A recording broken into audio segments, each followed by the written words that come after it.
Assalamualaikum warahmatullahi wabarakatuh. Rahayu, rahayu, rahayu. Sakuing dumadi kepanggihan oleh kalih Kang Haryo. Cah kono omahe kene. Monggo kita sareng-sareng panjatkan puji ugi syukur kehadirat Allah kranten rahmat barokahipun dinten sakmenika saged kita raosaken.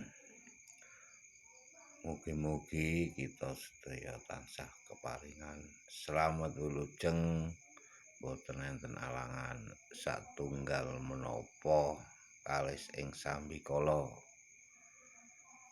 Sedulur-sedulur ingkang kula hormati, ingkang kula mulyakaken.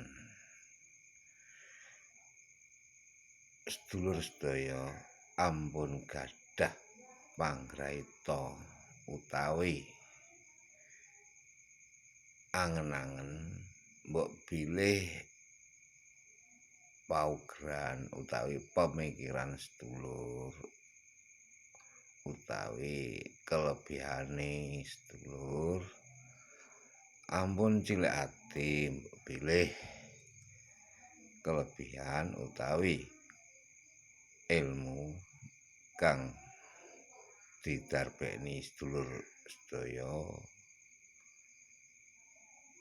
ing dinten menika kula maos boten dipun betahaken kalih tiyang sanes, boten usah cilik ati amargi sewanci-wanci sampun wayahipun mbok menawi ilmu utawi pedoman sedulur mun wancine diperlokke kangge tiyang sanes kangge kesaenan, mangke mun titi wancine ilmu utawi kelebihane sedulur mun wancine pasti dipun digunakake kangge kebecikan tiyang sanes. Mila mekaten ampun cilik ati sedulur.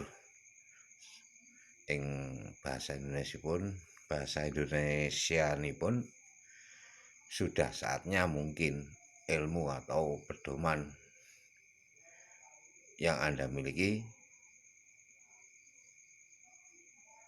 akan diterapkan utawi dipakai sama orang lain. Jangan cilik hati, jangan berkecil hati. Suatu saat orang lain pasti bisa merasakan segi manfaatnya. Demikian tadi pesan dari Kang Haryo.